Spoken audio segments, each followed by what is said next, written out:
మహర్షి ఇంత అద్భుతమైన ఉన్నతమైన శక్తి దృక్పథము ఎలా సాధించారు? కొంతవరకు ఆయన ముఖతః, కొంతవరకు ఆయన శిష్యుల ద్వారా విని ఆయన జీవితాన్ని గురించి నేను తెలుసుకున్నది ఇది. ఈ దేశంలోని అతిపెద్ద దేవాలయాల్లో ఒకటి దక్షిణ భారతదేశంలోని మధురైలో ఉన్నది.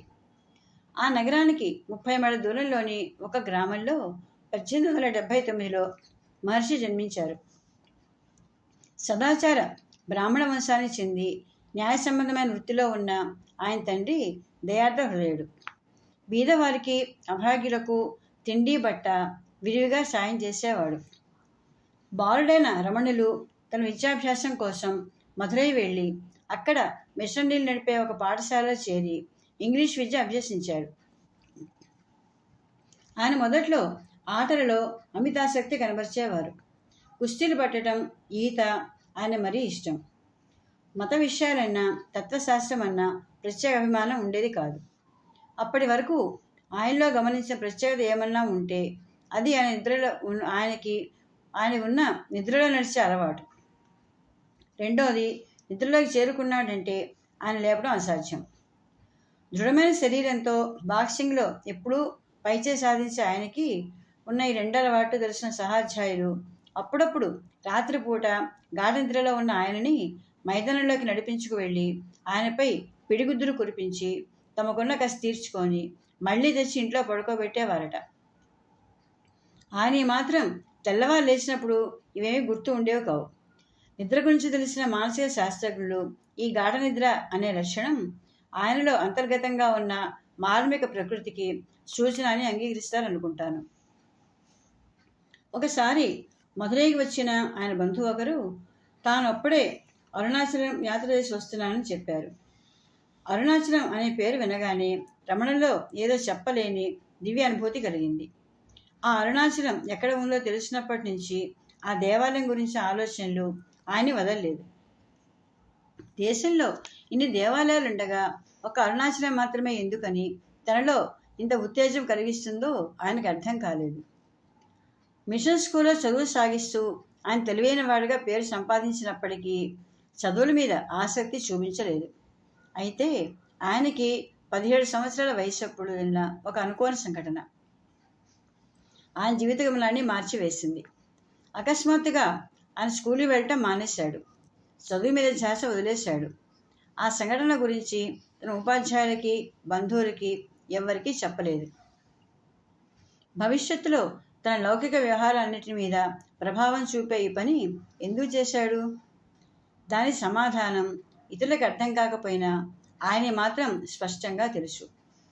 మానవులందరికీ పాఠాలు నడిపే జీవితం ఆయనకి ఒక నూతన గమ్యాన్ని నిర్దేశించింది. ఆయన స్కూల్ మానేయడానికి 6 వారాల ముందు కలిగిన ఒక వింత అనుభవం ఈ మార్పుకి కారణమైంది. ఒకరోజు రమణులు ఒంటరిగా తన గదిలో కూర్చొని ఉన్నప్పుడు మరణం గురించిన అకారణమైన భయం ఆయన్ని ఆవరించింది. శరీరం ఆరోగ్యంగానే ఉన్నా తాను త్వరలోనే మరణించబోతున్నానని ఆయనకు అనిపించింది. మరణం సంభవించడానికి కారణం ఏమీ లేదు. అందుకని అది ఒక మానసిక భావన మాత్రమే. అయినా కూడా ఆయన రాబోయే మరణాన్ని ఎదుర్కోవడానికి సిద్ధపడ్డారు.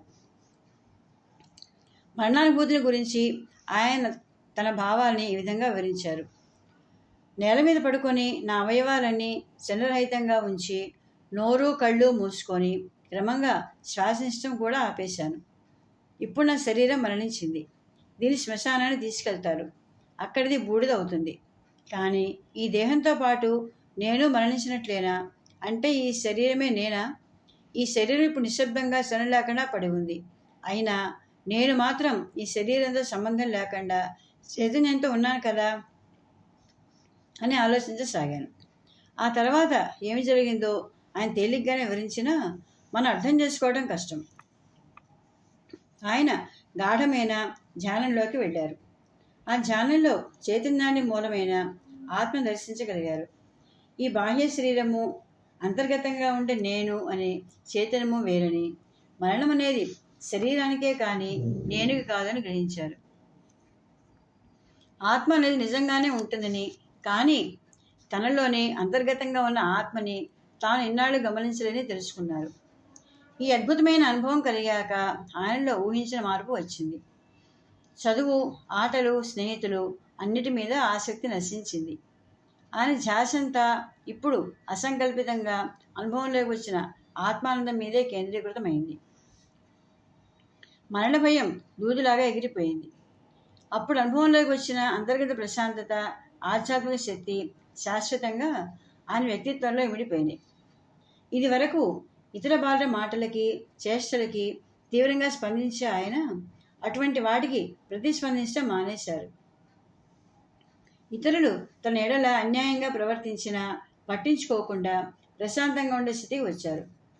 తనని నిత్యం వెంటాడుతున్న ఆత్మచైతన్య అనుభవం కోసం వీలైనప్పుడల్లా అందరినీ వదిలి ఏకాంతంగా ధ్యానంలో మునిగిపోయేవారు. ఆయన ప్రవర్తనలోని ఈ మార్పులన్నీ ఆయన అన్నగారు గమనిస్తూనే ఉన్నారు.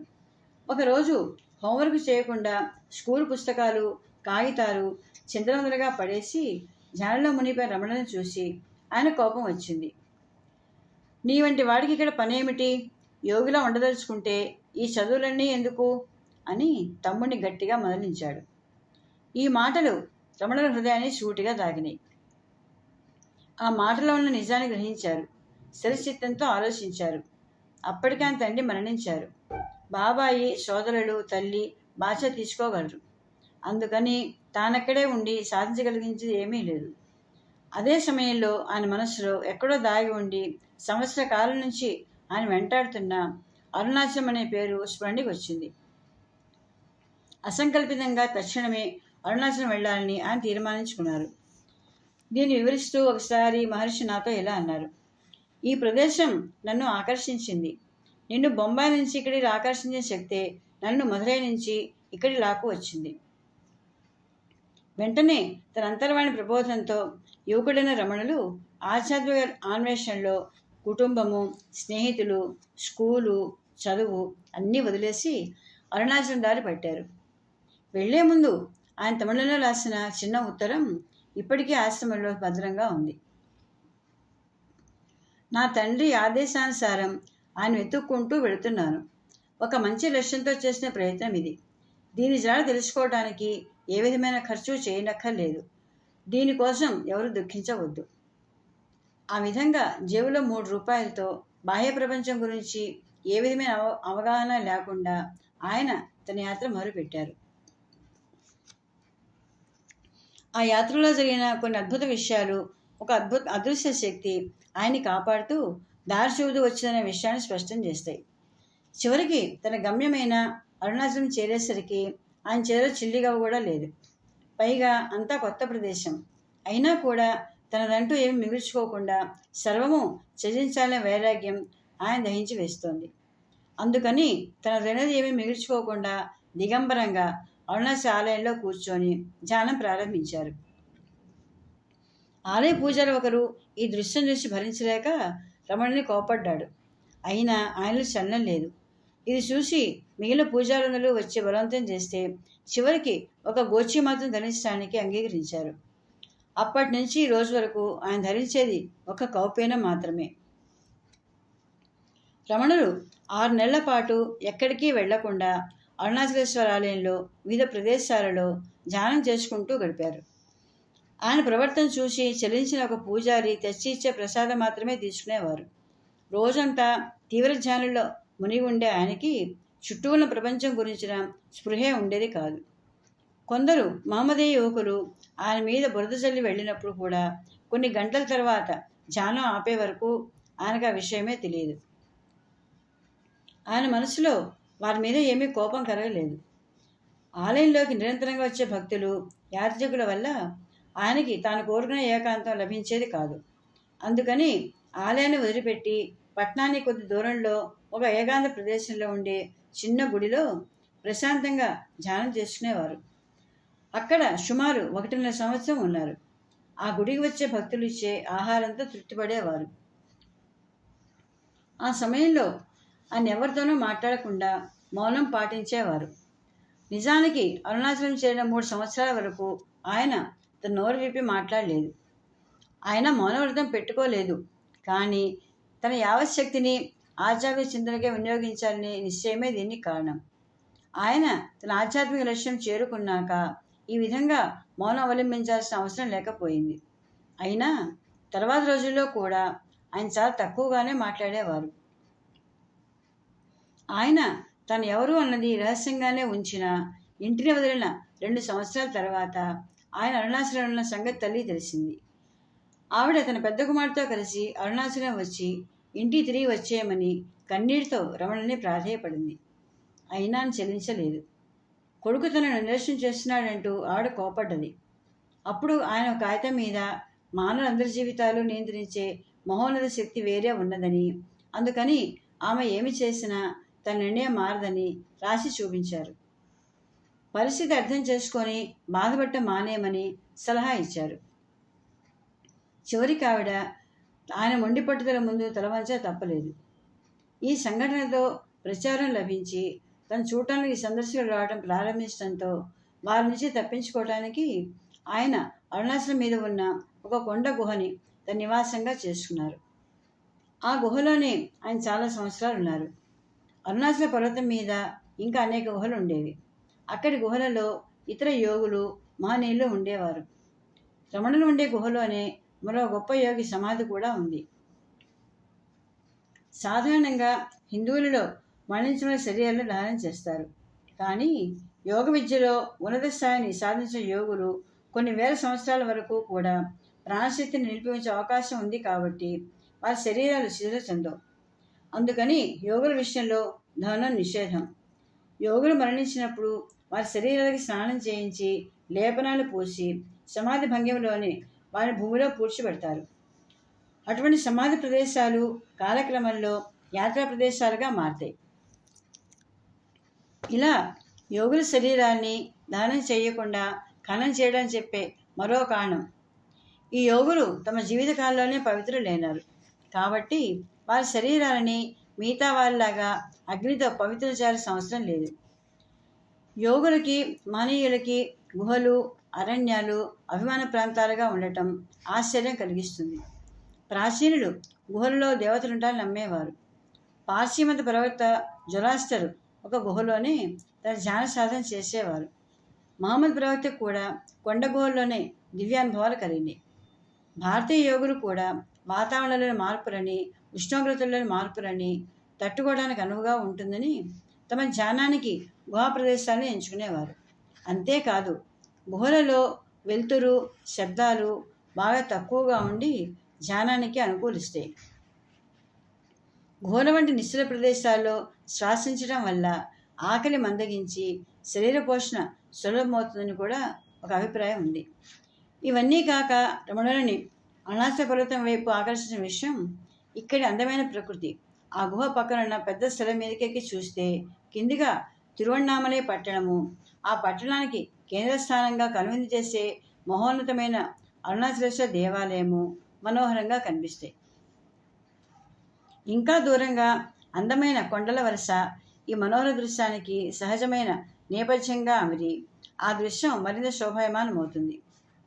అంధకారమయమైన ఈ గుహలో రమణులు తీవ్రమైన ధ్యానంలోనూ నిశ్చలమైన సమాధి స్థితిలోనూ ఎన్నో సంవత్సరాలు గడిపారు. నిజం చెప్పాలంటే ఆయన సాంప్రదాయ చట్టంలో ఇమిడే యోగి కాదు. ఎందుకంటే ఆయన ఏ యోగ పద్ధతికి చెందినవారు కాదు. అలాగే ఏ గురువు వద్ద యోగం అభ్యసించలేదు. ఆయన చేసిందల్లా అంతర్గత సూచనల ప్రకారం తన్ని తాను అన్వేషించడం. దీనికి ఆయనలోని దైవశక్తి ప్రయాణించింది. 1905లో ఈ ప్రాంతంలో ప్లేగు వ్యాధి ప్రబలింది. దారుణమైన ఆ వ్యాధి భయపడి పట్టణంలోని ప్రజలందరూ తలో దిక్కి పారిపోయినారు.